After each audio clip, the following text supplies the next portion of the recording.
Just mere hours ago, I built up the courage to ask KSI himself. No way. No way. In a private message, I said, brother, is this a work or a shoot? And he said, sorry for the song. Some guy is illegally claiming our song, even though we made it. You got a $700 card? $600 card? No, I've been hitting $350 cards like multiple times today. I got a Hollow Celebi and a Japanese Charizard. Can I ask you, did you start hitting after I had the first hit? I can't stop. I can't stop pulling big cards. That Mike. was like me with back in the day. I had the same thing. It's not the same just because it's cards. But. Dude, look at my arm. Horrible. This is so bad. It's moving. Yeah, that is true. There are some positives. What are the I'm sure we'll positives? go through them. Welcome back to this week's episode of Impulsive. Man, Boys only episode, baby. Just the boys. We're here in PR, San Juan, Puerto Rico, to talk about all the latest happenings that affect us and also might affect you. I'm joined here by Logan Paul, your favorite WWE wrestler, and his Jewish manager, Jewish Jeff. Welcome to the show, Jeff. Dude, that has a little ring to it. We call him JJ. Except this JJ ain't leaving the group, mother. Yeah! We'll get to that in a wild. second. Let's start That's there. wild. No, it's not. No. It's been a second. Let's get there. KSI leaving the Sidemen. Oh my gosh. I opened up my Instagram feed. Video, KSI, I'm leaving the Sidemen. I said to myself, no way. That's impossible. It's been 13, 14 years. KSI has personally told me how much he enjoys being in the Sidemen, and the group is equitable, which I've always found just amazing. Just What, they share the money evenly? equally, yes. Well, let's be honest. That's great. Imagine me hearing that is crazy. That is a concept that like it just makes so much sense. I'm down with the equal part. I'm down with it too. Yo, Like it that makes so sounds much great. sense. That Like you take sounds the great. talent, you say, oh yeah, some is a little bit more stronger, have a little bit more viewership, but we're in this together. Let's make money together. That is fucking awesome. I agree. Brother, you worked yourself into a shoot. Wow, bro.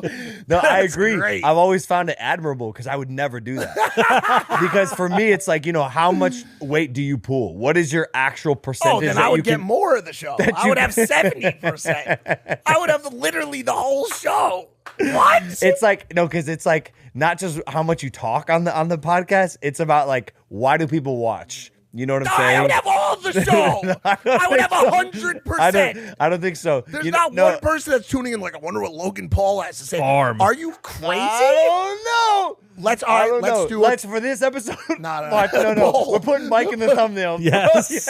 Yes. It's Mike in the thumbnail for this episode. Let's go through the clips on the TikTok channel. All of the most recent, Mike's rating on Clav. Mike gets called out by Ray. Mike Whoa, this. hold on. Mike Wait, I'm not saying you're not an absolute fucking machine. Okay. I'm just saying I'm a Can I back you up? well-oiled machine. Can I back you up for a second? Dude, the only machine You're just that's an oily machine. the only machine you have right now is your arm. Okay? No, I want to say this. My You have daughter, been- my daughter keeps coming up to my bionic arm and pressing it. She goes, on. I'm like, sweetie, it doesn't. It looks like it should move. Can I say you've been very fair with the equity for this show, not for Prime, but for this show. Bro, my partners, I have partners. No, I know, for this show, I do feel like, you know what? I was gonna say I feel like I've been generous. That's not true. I feel like I've been, I feel like you and Caleb and Jeff have contributed a certain amount. I think you've been rewarded for it fairly. Should we say the actual amount? No. right? No, I don't think so. Why? No, because it's generally never good practice. Okay, to okay. show equity stakes. But wait, let me talk about it. Sorry, cap on. No, there's no KSI. cap The here. KSI thing's cap. It's a work. I don't It's a believe work? it. Oh, that's I don't what you're believe saying. it It's a for a work. single second. They're playing us like a fiddle.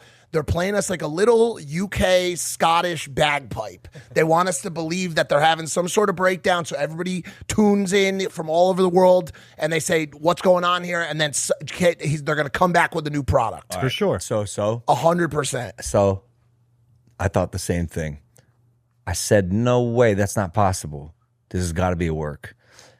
Just mere hours ago, I built up the courage to ask KSI himself. No way. No way. In a Is the private tea? message, I said, brother, is this a work or a shoot? And he said, it's real. He said, it's real. He said it's been 13, 14 years.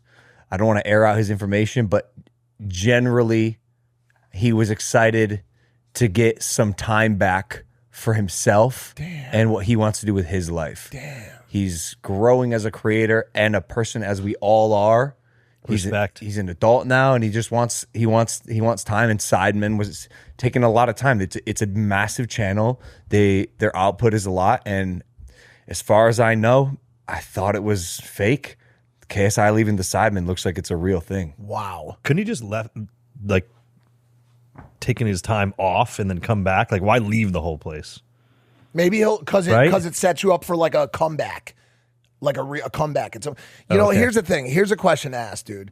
The Sidemen with KSI have been around for so long. They're a concrete part of internet culture, of YouTube culture. From a global standpoint, they're in the UK. They're the biggest. Yeah. The Beatles. The Sidemen are the Yeah. internet Beatles of the UK. But from a global standpoint, they're a fixture of the internet. How long could something like that really last, especially in a group setting? And even when How many are there? Like 6, 7? even when there's 7, even when there's no disagreements or very little disagreements or who knows what goes behind the scenes, there's a lot of money. Like, it's not a financial thing. Netflix shows. Eventually, people just drift apart. They want other things in their life. They want to do other things. You've been saying that shit on interviews. He's been saying all this shit. He goes to interviews like, yeah, me and Logan, we grew apart. No, we just moved apart, which then obviously we spend less time together. You had a chance. That's usually what I lead with. I lead with he lives in Puerto Rico. That's like my lead. Yeah, I know. You say he's got a wife and family and stuff. And it's true, but like I personally don't feel like we've grown apart. I feel like our friendship is the current state of our friendship is a circumstance of geolocation. Yeah, distance for sure. But it's an evolving thing. You know what I'm saying? And which I don't think that's like abnormal, bro. Like life fucking happens. I live on an island, and I have a job and a wife and a family. And it's fun. Like, our conversations now are so different. They're probably the conversations we should be having on the show, as opposed to like anything about like partying or like this thing or that thing. Today we were talking about like what sinning and asking for forgiveness. Like, what is a sin from a religious versus like a personal, intuitive standpoint? Like, we have real good conversations that are probably instead of the stuff we're going to talk about today, probably what we should be talking about. Yeah, it was great. I mean, we could do it all the time. Just, bro, move in. Don't tell my wife. Just move in. It's fine. It's funny that we actually are the farthest. I think from a domestic standpoint, potentially. No, if I was in San Fran or Seattle. If you were in Seattle, it's not that far. It's really not that different. You guys are far. Yeah. It's far. You are far. So KSI, we believe that he actually is leaving the group. Yeah, look, I told JJ this. I'm excited to see what he does now personally, and with that extra time, who knows what some extra time can lead to. Hopefully, I'm about to find out for that myself, because I have a lot of extra time now. Extra time can yield interesting things. It allows you to internalize and be a bit more creative and find other outlets. That's like scary to me. Nightmare. Really? It's idle time. It's I gotta scary to run. Logan. I gotta run away. It's scary to Logan. Yo, let's get into it. 100%. Logan, I gotta ask, what happened to your arm? Did you like that? That was pretty good. You could even say be a little bit more like, okay, ready? Logan's arm exploded. What the freak? Logan, we all saw the clip. Your arm exploded. Walk us through it. It's good. I've been telling Mike's so good at podcasting. I give him one note, and I'm just like, bro, like, low key, just talk in terms of clips. Like, don't make this shit conversational. Talk in terms of like, the clip starts now. Your arm exploded. Tell me how. That's the beginning of the clip. Dude, yeah, if you guys saw the news or the vlog, this is not a work. I tore my tricep off the bone, and a little piece of bone literally came with the tendon. It's insane, because I'll be honest, when CM Punk tore his tricep, I just thought he was a major pussy. I cut a promo about it. I'm like, you tore your little tricep? Oh, no. Yeah. Oh, I forgot about that. When I said it, I was like, I hope this doesn't ever happen to me. Oh, you dumbass. Jeez. You can't ever like I didn't know that. prey upon people's I injuries. know. And he was just standing there, and I remember thinking, the dude tore his tricep. How was he out for 6 months? How bad could it be? How bad could it be? It's a fucking tricep. It's horrible. So what had happened Shame was on you. I was on the outside. A nearly 300-pound Dawkins comes flying over the ropes. He lands on me. My arm is flexed in trying to catch him, landing on the ground, and too much weight, too much tension. I could feel the tendon snap off the elbow. And it's interesting because the triceps, I can't even point. The triceps in the middle of your arm, but it came from the elbow. It came from the bottom of the tricep. Yeah, it detaches. It's attached here and in the shoulder. And I've been injured so many times. I knew immediately. And you can hear. Listen closely to when it happens. You can hear me. I'm not selling like a wrestler. That's real pain. Aww. I'm like because I knew in that moment I'm fucked. Didn't you raise your hands in the ring? So here's another thing. You may be able to hear this on the audio. Unfortunately, it cut out. I did have my mic on my arm. I told Austin when we were in the ring, I said, I tore my tricep, and he like looks at, we're still working, and he looks at me, he's like, what, are you fucking serious? I'm like, yeah. And then Braun Breaker goes to raise our arms because we had just won the match. And I go, I hurt my arm. And he takes a second. And I'm like, please, careful. And then he slowly raises it up, and it was fine. But in that moment, I was like, bro, like, my partner's about to rip my fucking arm off more Probably than it already adrenaline is. and stuff. It was also the end of the match, so it was hard to see if you actually hurt yourself, Jeff. for a spectator. That's one of the most disappointing parts about it. It was the last move that I was a part of in the match. It was the last fucking thing. I hit this move right. I'm going home. And I'm going to be honest with you guys. That and many other little things about this injury has put me in a pretty mentally stuck spot that I am not used to. It's depressing, bro. I just don't know how else to say it. And I'm like not the depression guy. You guys know I'm pretty just like gung-ho and happy about life. Bro, I'm every day is a little better, but I'm struggling. I'll be honest with you. I asked him about it in the car yesterday, and I was like thinking to myself how an injury like this affects him versus someone like me, for example. Like, I'm a very just like comical guy. Like, I love having a good time. So much of his life is based on like that masculine physical standpoint of like ability to defend family and do this and wrestle and fight. That like, dude, you took one of his arms. One of his arms is now like, he's basically like, not to put it in that sense, but he's basically like the reverse form of a pirate. Like, he has like a peg arm. Do you know what I'm saying? Like, dude, at any point now, he could just be like, walk the plank, matey. Like, he's fucked up. Dude. We know him for so long, right? 12 years, probably 11 years. Logan's always going, right? It's movement. It's this. We got to go. We're going to China. We're going to Japan. We're going to this place. This is hard for him. It's one of the reasons why we're here. Yeah. To know that, like, we know you. It's going to be hard for you, but you're going to bounce back, and it's going to teach you many things. It just, you can't write the script going forward. Yeah. God willing, that's the course. It just, I get a little stuck thinking about all the things that I could have done differently or what my life would have looked like. Because truly, bro, at least in my professional career with the WWE, which I love, I literally think it's the best job in the world. Before every match, I'm just like, man, this is the best job in the world. I'm so excited to just get out there and perform. I felt like me and Austin had so much momentum, and we were about to go on a generational tag team run. I'm in the best shape of my life ever. My whole business is firing on all cylinders. We're about to launch Rip It. We've been working on this collectible platform for 8 to 9 months. I have about 3 to 4 major Pokemon and collecting videos coming out. Like, everything, anti-fund, everything is just firing. And then I'm just thrown this curveball during the last move of this match.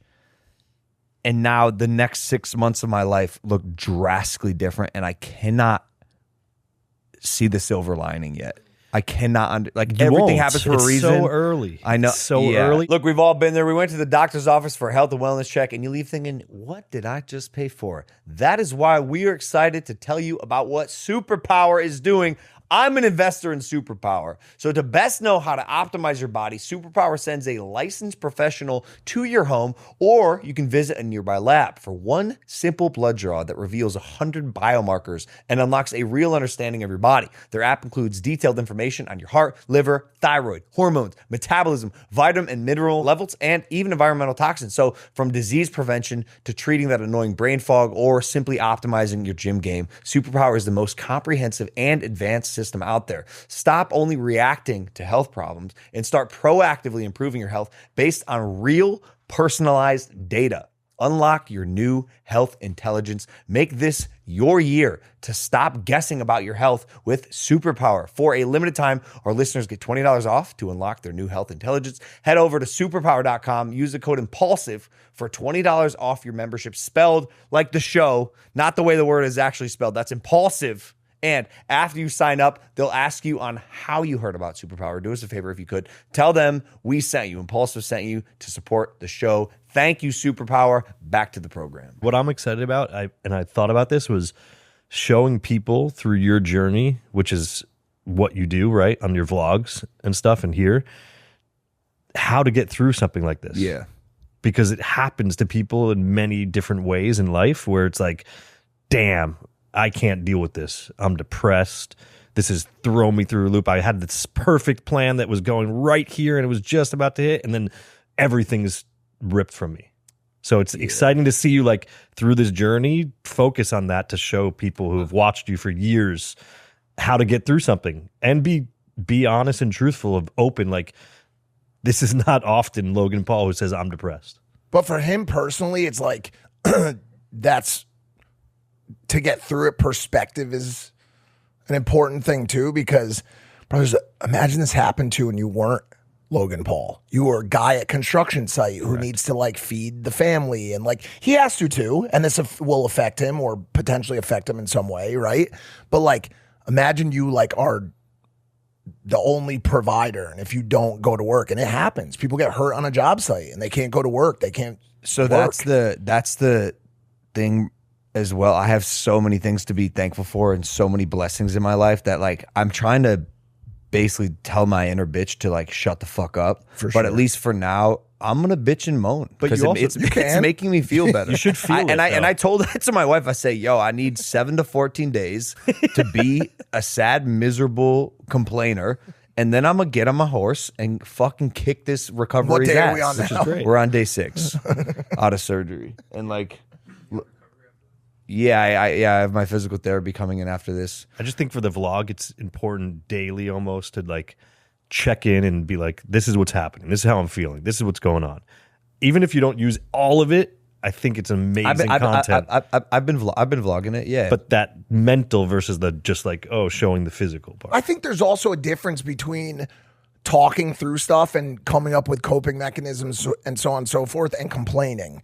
It's actually a funny day that we're bringing this up because today's June 1st, the first day of Men's Mental Health Month.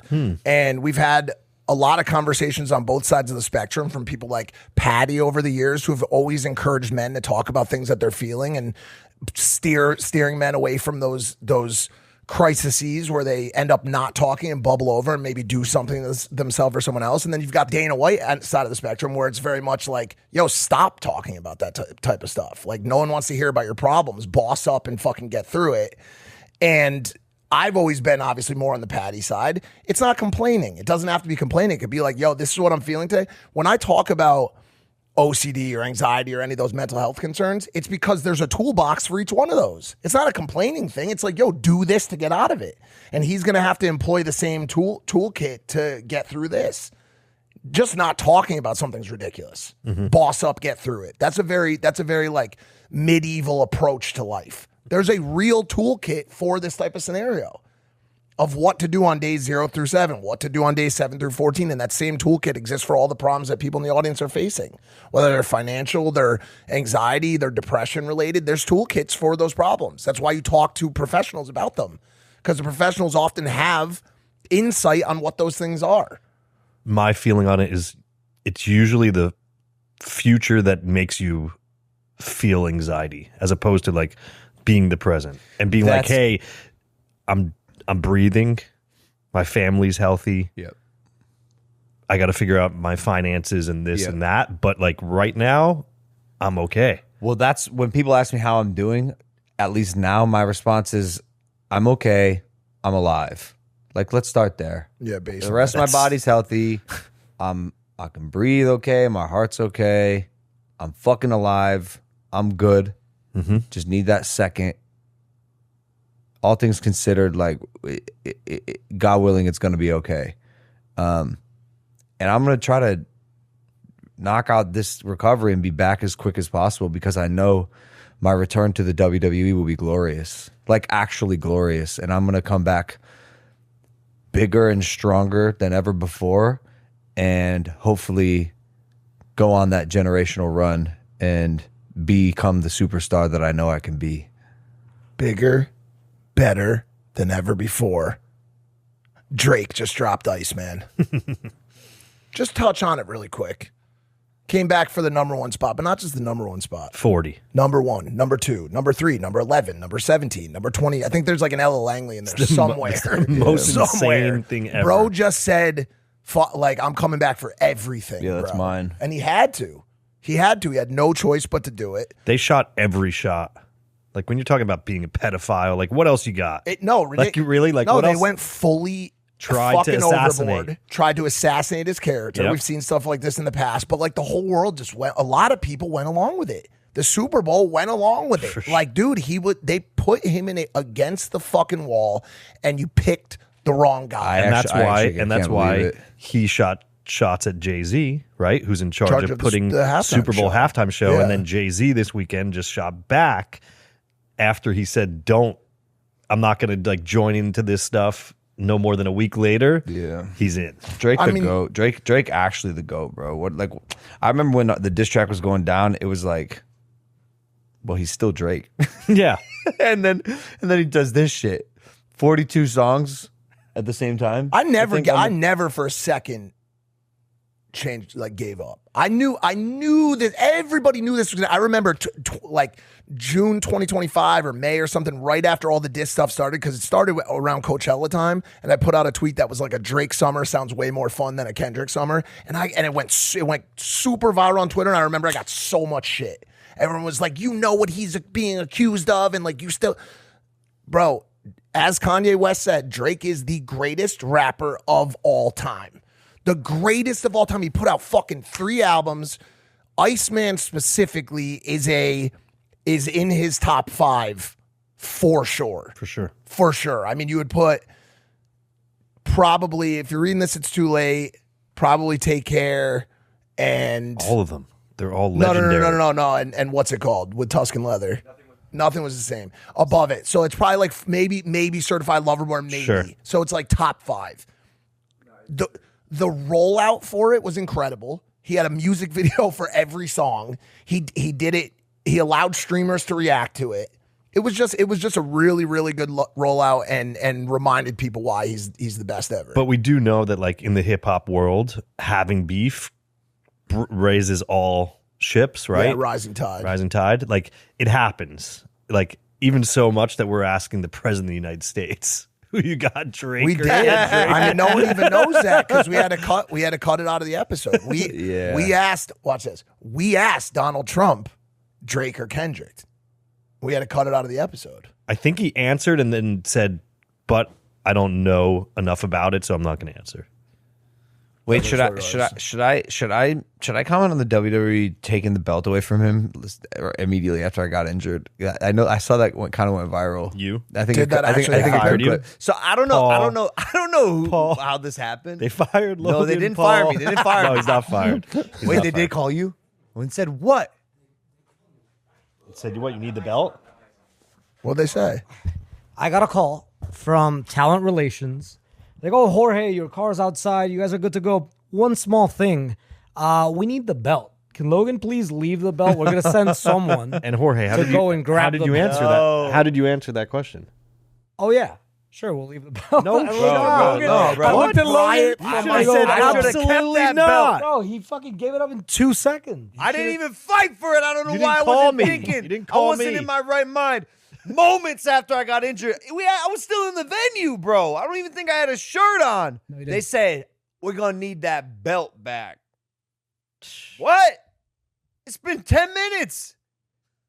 Remember, And I didn't even have the goal to fight for it. I was going to I say, had yeah, like, nothing. we could have. And by the way, I am still the champ. I just don't have the hardware to prove it. It doesn't matter because guess what? Vision's still tag team champions, and people are saying the Vision's cursed. You're cursed, Danhausen. It's kind of like Ngannou. Everyone, bro, the Vision's not cursed. Braun Breaker is indestructible. Austin Theory, he's been working for years. Well, Braun minus the hernia. Fuck. Yeah, he kind of got hurt too. Wait, didn't Danhausen curse the Knicks on our show? Cleveland. Yes, he did. And look Danhausen at- cursed the and look at- Knicks. The Nerks. Danhausen cursed the Knicks. They lost 2 games.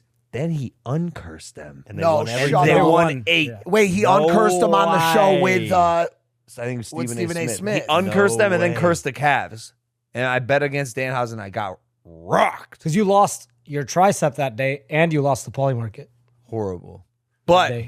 And the belt. But then I lost And the belt, everything. bro, you just lost. That was a horrible day for Bad, you. Huh? horrible. But then I put $15K on the Spurs to beat Oklahoma City Thunder, and I won that. And now I'm in a position where, Things I'll are be moving honest up. with you, bro, Spurs and Knicks for the NBA championship on Polymarket, I'm looking to make a play. I'm looking to make a big play. What's the and play? the magic right now seems to be with the Knicks. Wow. I don't know, bro. People are saying a lot of things about the Knicks. I thought it was Wemby at first. Now you're betting against Wemby? Maybe, well, it just bro. has better payout too. Payout's nice. It's a lot of the money and a lot of the odds are with the Spurs. It's like what, 30%, something like that? Yeah, 30? 36%. There's so many people that want the Knicks. There's so many people that want the Knicks. I'm to gonna win. be honest, dude. Here's the thing: you don't even need Danhausen to curse a New York sports team. They're just fucking cursed. Okay, so like, while I agree with you, what do you mean it's not true? It's been fucking. When's the last time the Knicks won a championship? It's been 60 fucking It's years, so long. Bro, So 37% long. chance on Polymarket that the Knicks win. Those are sick odds. If I throw 50K on them, bro, Here's also the best 50K play. to win 131. So I was watching. Do I do it right now? Yes, can you please? Do I do it right now? Do it. I'll tell you why you do it. You ready? Do Why? it. I was with. No. I was with Mike watching the Game 7. He had a chance to keep it riding or pull his money off, and he pulled his money out before like fourth quarter time. You can bet right now, Yeah, you can. and yeah. if they win a game, yes, you can cash out. in the Spurs. Yes. dude, that cash out You is can going to be cash out. The fucking cash out's going to be nuts, insane. which is nice. That's a cool thing about Polymarket. If I'm up You buy and on then game sell. 1, yeah, 50K to win 131. Don't be a bitch, bro. Life is a simulation. Look at your arm. Are you saying do it? You Yeah. pirate. If they win Kev, come shoot this, bro. Dude, if this they will be the win- biggest. This will be if they this win will be- one game in San Antonio, that payout is huge. just cash right out. Just iPhone this, Kev. This is really dwarfed by Steve's $1.6 million PSG bet. Yeah, right so now. that's insane. Steve will do is He's a betting madman. or is betting serious cash. That's he's out of his dangerous. mind. I That's wouldn't. dangerous. I No, would. of I would course never not. place a $1.6 million. You have No, a it's child. ridiculous. You have a child and a wife. I know White. it's insane. Hey, the boys have convinced Yes, me by a one 50K on the Knicks to win 131,000 on Polymarket. I'm gonna do it. I'm gonna do it with my bad hand. With my bad hand. When you do we're it, say swiping. Brunson. Say Brunson. Say it. Brunson. Yeah, there you go. Woo-hoo! Fuck it. Let's go. Dude. Bro, shit, yo, Timmy, I know you watch these pods. Shout out to you, bro, my guy. You're him. I need you He's to him. give all your magic to the Knicks. I know he's gonna be sitting courtside, Oh, cheering every him game. on, Every game. chanting defense. Every game. defense. Wow, that's substantial. Woo! I'm in it. Let's go. We should go to San Antonio and get that burger. I would maybe Last place come to a burger. game. in San Antonio. Last place burger's fire. Wow. Okay, we did it. Here we go. Summer is upon us, and you know what that means. The NBA Finals, MLB is in full swing, and music festivals are here. And as much as we love hanging together on this show, it's important to get out a bit. Like to the next big UFC fight or WWE live event, I won't be there. To find the best But deal, you will. all you have to do is go to one place, which is why I want to give the sponsor of today's video, SeatGeek, a shout out. With over 35 million downloads, SeatGeek is the #1 rated ticketing app. There are over 70,000 events listed on SeatGeek, including concerts, sports, festivals, and more. Listen to this. You can now get World Cup tickets on SeatGeek. Wow, we love using SeatGeek. With the NBA Finals approaching, you cannot wait any longer. And you know SeatGeek has got your back. Each ticket is rated on a scale of 1 to 10, so you know you're getting a good deal. Look for the green dots. Green means good. Red means bad. Every ticket's backed by their buyer guarantee. And of course, I have a code for you guys. You can use the code Logan10 for 10% off your next set of tickets at SeatGeek. That is 10% off any tickets with promo code Logan10. Make sure you click the link in the description to download the app and have the code automatically added to your account so you can use it later. Thank you, SeatGeek. Back to the show. Burger opening. Speaking of, oh yeah, I did. We should quickly. I did open 1010 Burger in Dubai. It's open, which is crushing. exciting, and more importantly, it's fucking crushing. We have like a live cam It's great. in the store. Mike's and right at now. like it's open till like 4 a.m. We stay open late in Jumeirah 1, and every night of the week there's just mad Arab people just in there eating burgers, bro. Just like all the tables And Mike are just full. sitting in his couch, Yeah, and I can just looking watch at them eat burgers. like Logan does to see if there's like people breaking into his house. Mike's just looking at the people eating burgers. But the opening went great. I was obviously a little bit apprehensive to be in Dubai in a time where there's some activity. I felt very safe, but it was just a little nerve-wracking knowing what's going on in the region. And we crushed it. The line was around the block. 1010 Burgers open in Dubai. It's open every day. It's open till like 4 a.m. Finally, we have a store, and now leading us into July, which is when we should start opening the domestic stores. Congratulations. So we should finally have like a LA will get the first locations. We'll have 2 locations in LA by probably the end of July. Yep. I would say. Yep. And then we'll do like Nashville, Miami, so on and so forth. Hey, what's going on with Kyle versus Steve? Is that a real thing? I thought you were going to ask me any question about something in my life for once, but No, you were just talking about yourself for like the past couple minutes, so I figured we just... it was 13 seconds. I mean, we can talk about burgers more. It's fine. No, I'm just going to put a burger on the set, like the Prime. Bro, I would kill for a 1010 burger. I've been trying to One convince old- you to open these stores for the past 9 years of my life. Takes time. Takes just like the time. healing of your elbow. That much time, bro. I'm going to open one and buy our own San Juan. buy them on. By Ramon. By Ramon. No, I saw the on the flight here. No, I saw Steve. congratulations. Thank you, man. Yeah, that's I I saw appreciate Steve that. going nuts on Oh, Kyle. yeah. So Steve and Kyle. I are- watched every one where he said, "Just say it, say it." Well, listen, come at me. this has been all this Steve versus Kyle stuff has been brewing for a long time. Okay, as someone who has been on the behind the scenes of it for years now, there's been a lot of animosity brewing within the camp, right? And Kyle is on an island right now, not Epstein Island. Jesus. He's by himself. What it's, island? It's Steve as kind of No, doesn't he have Salim? He does have Salim and technically still has Steiny, but like really it seems like Bradley's kind of completely taken Steve's side and turned against him. Steve obviously had, so like all this is paint the picture like this. You've got the Shahidis and you've got Kyle Forgeard trying to run this company, okay? Which involves let's be Amazing serious, company. amazing company, a lot of stuff going on. You've got Happy Dad, you've got Full Send, you've got Full Send Golf, you've got a million different little enterprises and niches and things going on. a lot of people's lives too. Involved, 100%, Distributors employees, and- yeah, of everybody. course.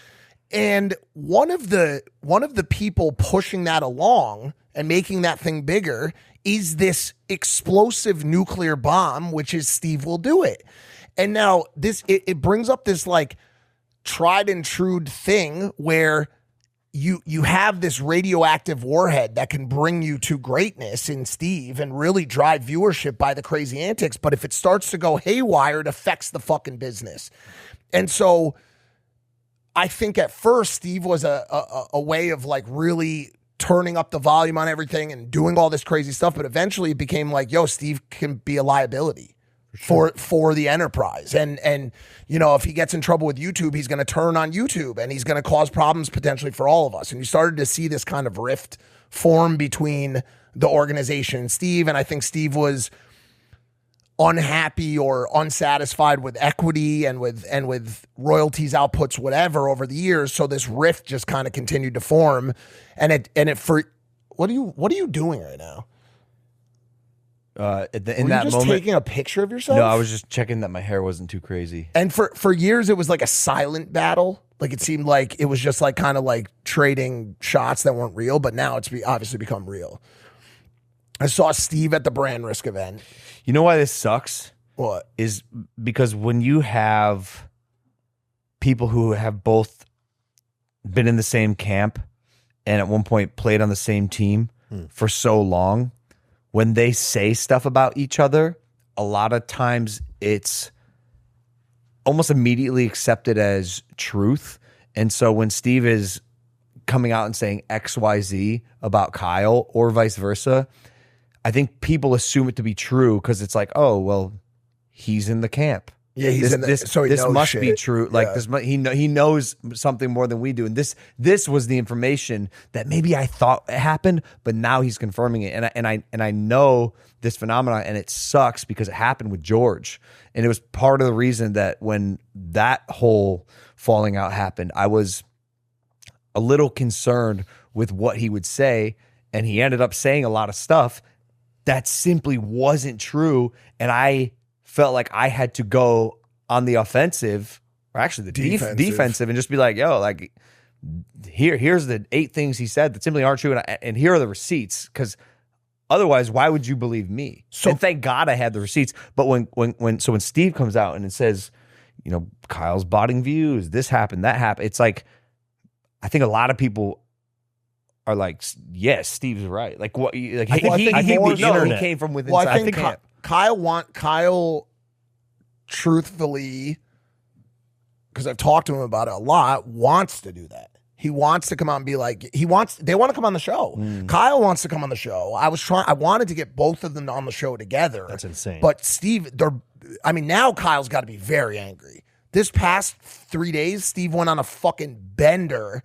He ended up, what he does is he posts all these stories and then he deletes them all. Because he did it to me too after the episode. He posts fucked up shit, like really unhinged shit, and then he deletes them all when he like sobers up. And he'll post that. He'll be like, this is why I don't drink. He said he was sober though. No. He was drinking during the PSG betting. But Kyle wants to come out and Kyle has all these contracts and all these sheets with all this information on this and that. But the thing is the internet will always react to and side with the lunatic. Crazy. And so I love both these guys. I love Steve. I love Kyle. I love Sammy and John. I know we've known these guys for a fucking decade. I've known them. Okay. Kyle can't do it because Steve will simply win because he'll out crazy him. Yeah. And the internet will side with the media. Loves the crazy. They will. Loves the crazy. He'll come out. Kyle will present a bunch of facts that no one will give a fuck about. Here's the contract that clearly says what Steve's saying isn't true. Steve will come out, drop the N-bomb a bunch of times. The internet will be like, he's right. We're with him. He's more real. You can't out crazy Steve. No one can do it. That's why it sucks. You're right. It's unwinnable. Nothing can do Kyle or say does, will he can't penetrate win. Steve because Steve has built his brand in a way where he doesn't need permission to do or say anything. And in that regard, he's hailed as like real and authentic. That was actually, but I'm on the same path. Yes. I'm literally seeing everything you're saying, and it's so true. And by the way, that's one of the reasons he wins. And it's great to be able to do that. But when it comes to matters of interpersonal disagreement and business, Kyle has to protect, but also act accordingly to some set of guidelines. Steve can literally come on the show right now, blow a line of Tusi, drop a hard R, be gay doesn't matter. I think though it does over time. If you just keep on yelling the same stuff, people get over it. No, so this is kind of the strategy I think on Kyle's side is like why Steve put out like 100 stories around. I think eventually people will just be like, okay, dude, like if Kyle says nothing back, hey man, you're hitting the ball against the wall to yourself. We don't want to. We don't care anymore. It takes time, but it will happen. You gave me this analogy a while back. the best analogy 12 ever years. in the history. 12 years ago. Back to the world of Drama Alert and Keem and all this shit. I learned it 15 years the ago. most important thing Jeff taught either of us. Go ahead. All this drama, this chatter, the back and forth. It's like a game of tennis. which I just played this morning with if Jorge. you don't hit the ball back, the game stops. It's over. Don't There's hit no the more ball game. back. The ball is dead on the side of the court. No one in the audience wants to sit and look at the dead ball. No, it's over. It's over. So in a lot of ways, in this internet world, you really have to make decisions as to if you want to respond to shit. And at And, like- times it's fun, and you can win on the banter and the Which rising in that everybody. case, Yeah. if it aids your career or relevancy, go for it. But funny enough, a good example of this is the Drake Kendrick situation. Drake didn't hit the ball back Until Instead, he he won said, the "Yo, game." I'm gonna go play a different game." Drops 42 songs on top 100. Well, no, but he did hit the ball back on this, but it was weird. He I don't know. No, he did. No, he dropped No, that I meant, track. dude, It he's felt- talking about fucking Spud Webb dunking It and like felt- all it- the and LeBron it and like it felt like a reference. It's that he's like not playing a different game. Is what I'm saying. No, he hit the ball back, but he it wasn't. it was in an the, it wasn't ace. in the vein of. It was an ace. No, no, Like, no, it everybody was wasn't like, in the- "See you No, later." to his point, it wasn't in the vein of battle rap. Yeah. like the battle part ended, and now he's rap. It was like an experience. The issue with Kyle not hitting the ball back is they are still interwoven in business. Like Steve still I don't owns know Happy about Dad, shit. and I don't know about like, now. Well, no, He's literally 'cause- Steve has equity No, in but- Happy Dad, well- for example. So Kyle, because they say the best revenge is success. So if Kyle goes out there and hustles his ass off and builds Full Send and Happy Dad to these big companies, the best revenge is success. But the guy you're beefing with is also eating off that success. Hold so on. it's like you're building these almost for him for free. If you think for 1 second that John Shahidi didn't have a disparagement part in that Happy Dad contract with Steve, you're out of your mind. Steve going online and saying Happy Dad is gross, drink Los Toxicos Amigos. Is that what he said? Yeah, bro, you're disparaging the brand and promoting a competitor. You really think John Sheedy doesn't have a disparagement clause in the fucking contract? I doubt it. Jeff, you really don't think that he has a You disparagement don't do that clause in the fucking- for an equitable owner like just- that. Are you fucking high? I have a disparagement clause in the agreement on this show. because we're smart. No, Is that I'm true? kidding. 100%. Yeah. 100%. Oh wait. If I leave, if That I is go out on true. any Of course. given week and That start is shit true. talking, Because of you, I'm George. gonna- Yeah, No, because George. Yeah, it was because of George. Oh, it was called the George Janko clause in the Yep. contract. It was. you got a There's a new term for it. you got a bump in equity, and then there was a They clause added in a there. clause. Hey, we're gonna not talk shit. You can only say Thank nice you. things about Logan's brands. It's No, it's you- really tough. It's even if the disparagement's in there, it's still a very tough situation to get somebody out. And what happens? Like there's so many. There's so many scenarios that you sit Well, in a here's room it. and you're like, discuss what happens if we pull him. Well, then he's gonna be like, yeah, I got kicked out, and now it could send sales tanking down because people. You know, like you just it sucks. It does. I mean, Sucks. really, the winning scenario was, and it's probably too late for it now, was to fix it. And it just seems like I don't know. It definitely sucks for Kyle because here's the thing. Kyle is actually a really good guy. He's a humble guy. He's a nice guy. And Steve is actually a nice guy, but Steve is very conflicted, as you saw by way of our episode. He's got a lot of fucking shit going on, dude. And it's not always to work with somebody who's in the throes of active Sad. problems. Sad. But he is a really great guy, and they're both really awesome. And I ran into Steve at Brand Risk. I hadn't seen him since the episode. He wants to come back on the show. He wants to have an episode where he's sober. And I in my eyes, that's something you in my life, that's something you certainly award to someone. Okay, you want to be sober. You want to come on and do something in the right frame of mind. In my eyes, that makes sense. But Redemption. the bigger question is, Steve Will Do It and Kyle Forgeard going to fight on the next Brand Risk card? That'd be insane. That's the fight. That's the fight to make. Aiden got to Dana White this shit. And He has to. I mean, do you think $1 million cash to each of them gets $1 million cash to each of them gets it done. Do you believe that? Because I know Steve will fight. Will Kyle fight for $1 million? Kyle as people on the inside know, once pieced up Bob Menery. Now, that's not saying much based on this last fight here, okay? But he will fight. Kyle will fight if pushed hard enough. Dude, and I think Kyle, I'm going to be completely honest with you. I know Kyle's fucking mad right now. Kyle is mad, and Kyle has not been mad until the past couple weeks. Honestly, I think it would be huge, just like Logan KSI. Like, if they both really trained and went in, and Kyle, we know he just did a 100-mile run. I've done a marathon. To think further of going 100 miles is insane. Yeah, it's insane. Mental fortitude and just the ability, like, I think it would be amazing. Yeah, that's a crazy. Steve said in the interview, yeah, he did it, but it took him 2 days. Yeah, I don't even know how long it should Steve's, take. I'm going to be honest. He's funny. If you look at everything He's he funny. says, he's almost like Clav, where like you he's- know it's ridiculous, but if you look at it through the vein of comedy, he's very funny. People He is appreciate funny. authenticity, man. Yeah, it's like that's it's the true. highest resonating frequency, and people are just drawn to it like magnets. Clav's authentic. Steve appears But you to can be be authentic. without hurting people. One person who's quite authentic, the Backrooms movie released this past weekend to $81 million. I'm sorry, $118 million worldwide in its opening, made nearly 12 times its production budget in 3 days. The biggest A24 opening weekend in the history of A24 movies.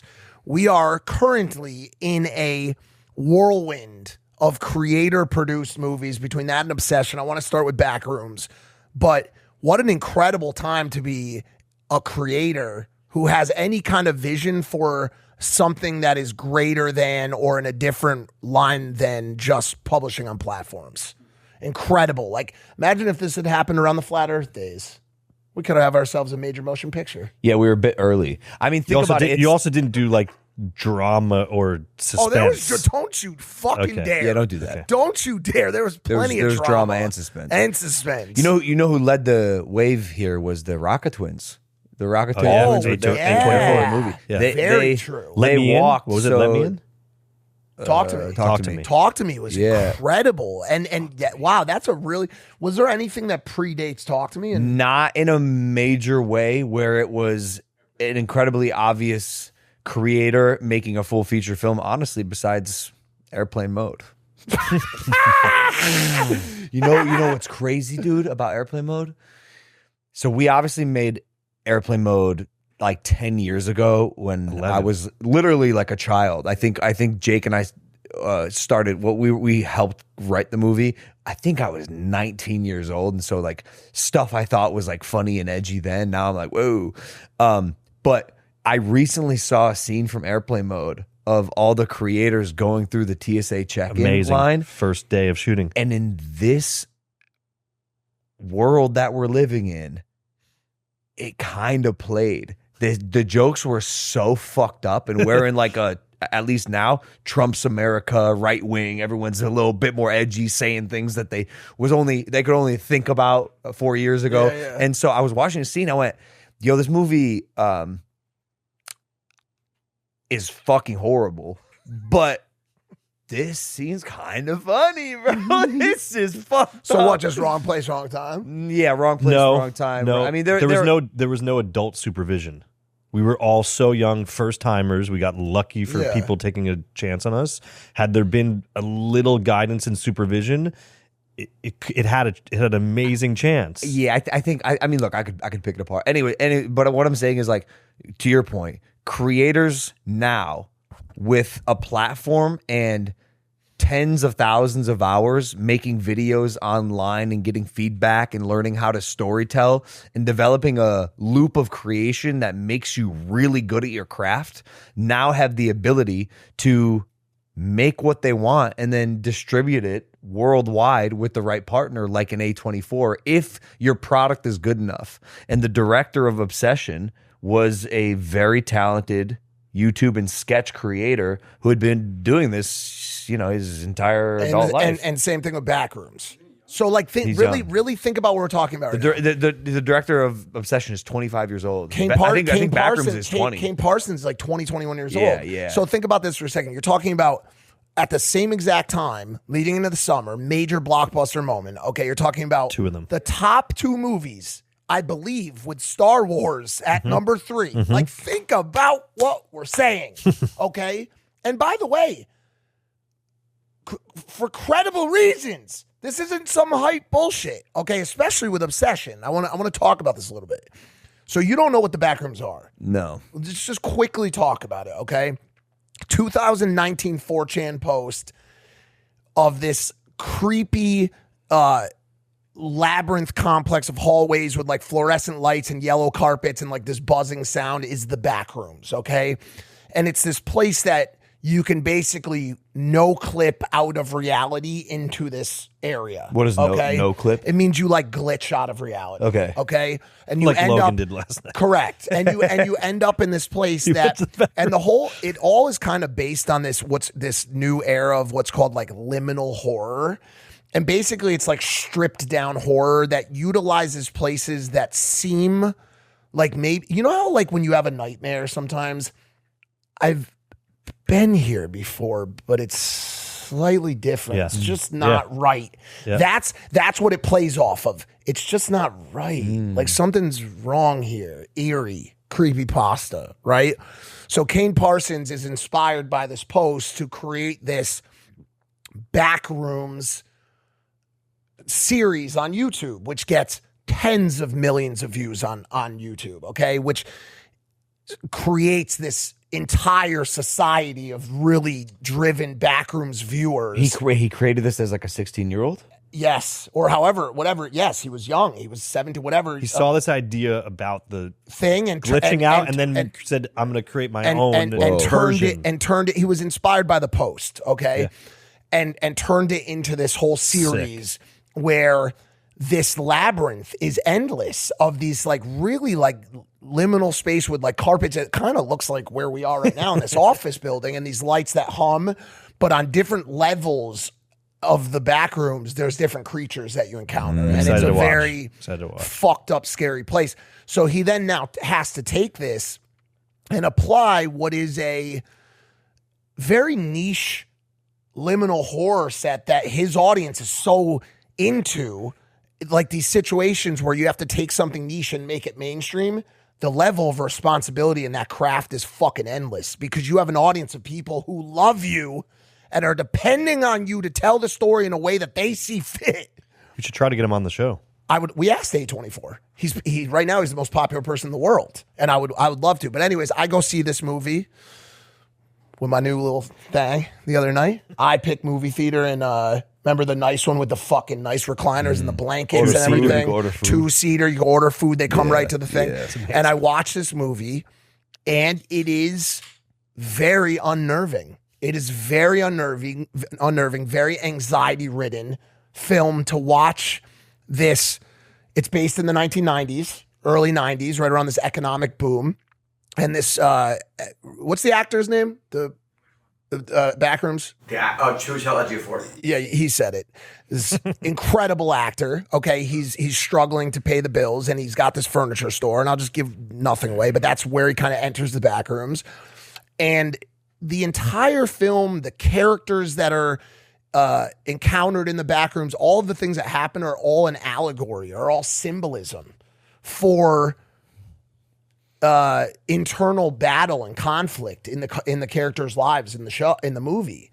And so if you go into that movie expecting to be jump scared into some sort of like, wow, this is a great movie, you've approached it in too low IQ of a fashion. And so you really need to go into it like there's a lot of fucking meaning involved. A lot. So the problem for a lot of the audience, because you're kind of seeing the critical response to it was very high. 90+% on Rotten Tomatoes, you're seeing a much lower audience response. And it's because you walk out of that movie with far more questions than you walked into it with. And that pisses people off. Yeah. That upsets people. Yeah. I like that though. So does anybody who likes that, who likes that. That's smart. And I turned to the girl that I was sitting next to when we were watching it, and I said, it's like this fiery part of the movie where you're like, okay, they're about to unleash all the answers. And I looked at her, I said, hey, so this is going to end in like 15 seconds. Just so you know, the movie's about to end right now. And like you just see a scene, credits. And nothing. And that's it. Nothing. No answer. Good luck, buddy. Go figure it the fuck out. And I said, how do you really rate a piece of art? I went to sleep thinking about it. Yeah. I woke up the next morning thinking about it. Texting us about it. So if That's art. there's That's no art. bigger way to establish what is good art, to me that is good art. Yeah, That's great art. actual impact. And are you still thinking about it beyond just watching it? It's amazing what going back to the beginning of it, the technology and the platforms that have allowed creators like yourselves and like these guys to all of a sudden take over the globe or the United States, right? Never would have happened back in the day going through the guards, right? That allowed you to come into Hollywood and stuff. Like the technology and the platform And has allowed democratization. it. The word is democratization. Correct. It's just like everyone's open to create. Correct. If you got something good, no matter who you are, you can be great. And you No, it's call them a insane. creator because they start on the platform, but they're really just an artist. No, I've been saying this for years because of social media platforms. At least now, especially because every young person wants to be a YouTuber, because it is a great job. But the people who break through now on these platforms where you get to create are going to be very, very good. Amazing. You're going to have to be like when Speed popped off, I was like, he's the beginning of a wave of creators and who come in many shapes and sizes. Some are in front of the camera, some are in front of the camera, but also directing. Some are just storytelling. The ones who really make it and then break out and even transcend the social media world are going to be so good at their craft. When it comes to making content, truly, this is the most special time to be alive because it has become so easy and you can reach the rest of the world with the tap of a button. And if your product, that your output, your creation is good enough, the world will recognize it. And that is so exciting for anyone with an ounce of creativity. I don't know the name, but maybe Dylan will throw it out. Cannes Film Festival, which is one of the most prestigious, for the first time had a full AI movie. Well, that's a whole different. I'm just saying, like the creation of creativity. That's even kind of what I'm saying. So now, if you're just a person with an idea, you don't even have to pick up the camera. Like creativity is in this era being rewarded because you can make anything with a couple prompts and some taps. And I think with the AI, I've been watching a lot of people talk about it. A lot of the best creators in the film world and everything say, while it's going to help progress and make things faster and easier, still the human creativity is what is going to Well, it's all based win on the the human. day. Well, it's all based on the human prompt.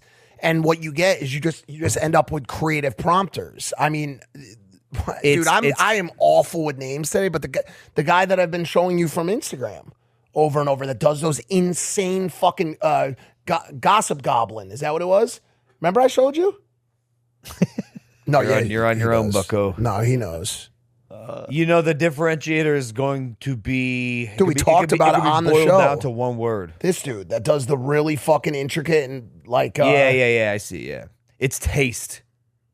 At least at the moment, AI is not going to be able to have extreme levels of taste. It lacks it lacks it at the moment. Well, it lacks a lot of stuff. I mean, comedic timing. But I guess in like other verticals, not necessarily creative related, it's fucking kicking ass. Like it's doing a better job than humans. Yo, real quick, 60% of people watching this are not subscribed. I can't believe it. If you've made it this far, you clearly mess with Impulsive. Subscribing literally helps us bring on insane guests and keeps the show getting better. So please hit the subscribe button. Let's get back to it. This is what a person in the back room looks like. So I'm not even kidding. If Jake Paul was in the back rooms, this is quite literally exactly Backrooms Jake Paul. So they use these type of heads? So I'll explain it to you. So basically, the Backrooms is really just you're gonna love this, dude.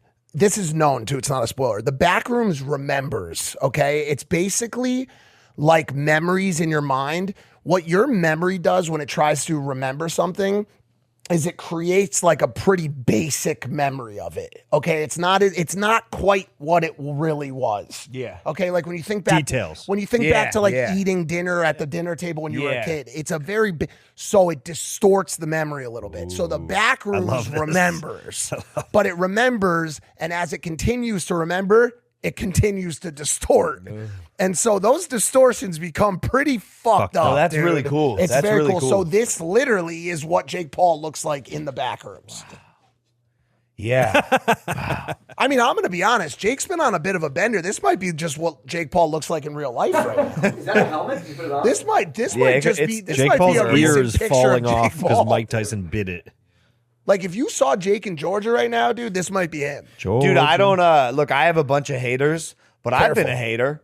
I've been a hater, and for some reason, when I watch movies, sometimes my hater is activated, and I'd be like, "Yo, this is." I don't know, because sometimes I think it's when a movie doesn't meet my expectations. But I like critiquing movies, and I've done it multiple times, and it tends to get a good reaction. sure. But I've started to think maybe with all this downtime, if I see a movie I like, if I have a positive feedback on it, maybe I could post that on Twitter, because like that. I watched this movie the other day. New Logan. Yeah, bro. Like let's keep it positive. But hating is just so fun. I see what people do with me. But yeah, I watched this movie the other day. Very good. Project Hail Mary. Yeah. Mike said he fell asleep watching. No. Yeah, he I was did. tired. He told me that. No, not because of the movie. I was tired. Like sometimes, bro, you're not. You know when you start a movie, and I want to hear about this, but you know when you start a movie and you're like, don't know why I'm doing this because I'm not making it. Yeah. That's what happened. No, like you have to. It's a 2.5 hour movie. You have to clock prepare. in. You got to lock in. And look, I love sci-fi, but I think nowadays it's so unique to watch something where it feels fresh. New, yeah. And like, wow, this is like, there's like original jokes in here, and it's creative, it's nuanced, it's not predictable by any means, and the story's interesting. I mean, like Project Hail Mary is about essentially a spoiler alert. It's a love story, I'd say, between a person and an alien who are two peas in the same pod, cut from the same cloth, but come from completely different worlds and are on the same mission and have to work together to complete said mission. And in that, develop this really interesting relationship where like they don't speak the same language, they don't come from the same place, but they're both in the movie. They don't fuck. You ruined it. Why? But like it was really curious. unique, and Ryan Is that what- Gosling's just so good. Is that what you man. were Like, looking forward to? Them fucking? No, in the movie? no. Like, why did that ruin? No, he's saying me ruined his monologue. Oh, got it. Yeah, no. I was saying genuinely it was curious. fucking it was just good. Like the movie has my vouch, which I don't know means anything. But if anyone wants to watch a solid piece of film, like take some time and watch it. Well, It's it got unique. 90. It's got like 94% Yeah. on Rotten Tomatoes. But it's one of those ones where like it lives up to the expectation. Yeah. Because there have been movies, bro. I'm so sorry, bro. Sinners, dog. What the fuck are we well, talking about? hold on. Well, that's Stop. What are we talking about, bro? I Pick a disagree. genre. You're 7 different genres in once. You're a apocalypse film. You're a vampire film. You're a period piece. Like, stop. well. There's always Stop cool, with the though. random films. shit, bro. There's been a cool. lot of films That's cool. like that. Dude. That's the thing. That's the thing, Jeff. Inglorious it's- Bastards is a war film, a Don't comedy. How dare you? Because I compare disagree with your Inglourious stance on. Bastards to I Sinners, disagree with bro. your stance on. No, Sinners. because I didn't think it was the movie of the year. No, because the through line of Inglorious Bastard makes sense. Sinners, bro, it's random. That's and what Jeff said is the thought process. What do you mean? It's like a the period person piece writing that it deals with vampires. but it doesn't connect in a way that actually makes sense. That's the thing. Jeff goes, it's cool, and that's how what I believe the thought process was in writing it. It was what part of it was disjointed to you?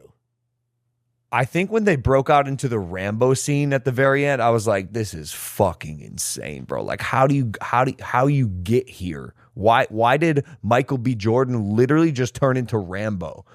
I'm 90% of the movie, you've opened up a new world for me. Who is the French director that I had the privilege of sitting with for a couple sessions and writing with him? He directed The Fifth Element. Jean-Paul Gaultier. Yes. Stop. That's stop. Luc Besson. Luc I Besson. fucking looped Luc him right Besson. in, dude. Jean-Paul. Who my Don't pull who my Gaultier. who my first Yes. stop. That's Luc Besson. Luc Besson. My first boss represented Luc Besson. Okay, so check this out. I had the privilege of doing Sick. a couple writing sessions with Luc Amazing. Besson years ago. I don't Legend. know why. Legend. I went to his house. We were writing together, and the first thing he did for me, he took a piece of paper and he told me about storytelling, and he drew a funnel. So imagine a V on a piece of paper, and at the beginning of the movie, the opening of the funnel is wide, right? Mm-hmm.